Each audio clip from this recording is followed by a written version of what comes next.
ايه مستني ايه؟ انا مش هتكلم يا عم، روح. بجد مش مصدق انت صح؟ براحتك والله، ادينا واقفين قصاد بعضينا اهو. انت وراك حاجه؟ مش مصدق انت صح؟ انا موريش حاجه، انا عن نفسي ورايا الحيطه وشويه الشجر دول والزهره ديت وشويه الكتب دول. فيديو تافه صح؟ فيديو فاضي ملوش لازمه، انا عارف والله ده فيديو ملوش 60 لازمه. بس هقول لك على حاجه، كلام في سرك بس ما تقولش لحد، ماشي؟ انا سمعت ان اللي بينجح في الزمن اللي احنا فيه ابن اللذينه ده هو المحتوى التافه الفاضي، واي محتوى تعليمي ترفيهي بيقدم نصائح ما بينجحش. فانا عشان كده قررت ان انا اعمل محتوى تافه وفاضي. مش مصدق انت صح؟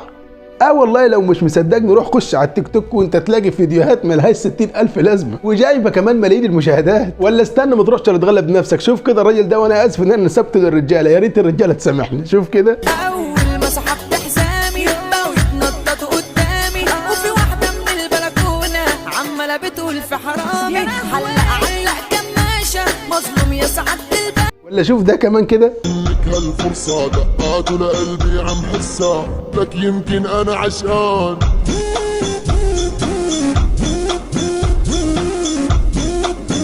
ولا شوف ده كمان اللي مكتوب عينه راجل في البطاقه. بحاول امضغ كلامك يا فتحي، ما بيتمدخش، واللي ما تعرفش تمضغه ما تبلعوش. وما تعدش بقى يا عزيزي، مئات الالاف من النوع ده موجودين على التيك توك. انا والله على كده مش بحب انتقد حد ولا بحب اعلق على فعل حد، انا بس عاوز اعرف ليه المحتويات دي تنجح وناس كتيره زيي بتقدم محتوى تعليمي ومفيد وبيطلع عين اهاليهم في المونتاج والاعداد وكتابه الاسكريبت وفي الاخر مش بيجيب اي مشاهدات. ولما يبقى في حد بيقلب على النت ويشوف فيديو تعليمي بالصدفه بيشوفه ويبقى تقيل على قلبه، مع انك لو حسبت هتلاقي نفسك كده كده فاتح نت سواء كنت بتسمعني او بتسمع غيري. طيب عارف انا ايه اللي مزعلني؟ انك انت مش بتستغل الوقت ده في حاجه تنفعك، مع انك لسه كنت بتندم على الوقت اللي راح منك. ليه بقى راجع تضيع وقت تاني؟ ليه مش عاوز تستغل الساعات دي وتتعلم فيها حاجه جديده، حاجه تخرجك من اللي انت فيه؟ والله لو اديت لنفسك ساعتين بس كل يوم لمده 6 شهور لا تبقى انسان تاني. ساعتين بس ركز فيهم وحاول تتعلم لغه بتحبها، او حاول تحفظ القران اللي انت نفسك تحفظه من ساعه ما اتولدت ومش عارف. يا اخي ده انت لو هتتعلم فيهم حاجه تنفع اولادك فيما بعد يمكن انت تكون شايف نفسك كبرت على التعليم. وبس كده يا عزيزي، وابقى ارجع بعد كام يوم شوف الفيديو ده جايب كام مشاهده علشان خاطر تصدق ان اللي بينجح واللي ماشي في الايام دي المحتوى التافه الفاضي. وما تخافش عليا يا عزيزي، انا هفضل على مبدئي زي ما انا، مش هتغير حتى لو الفيديو ده جاب مليار مشاهده. ممكن لو مليار ونص اغير رايي، ممكن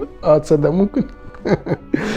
خلى الله يا عزيزي، المركب اللي فيها خير ما بتغرقش. سلام يا عزيزي.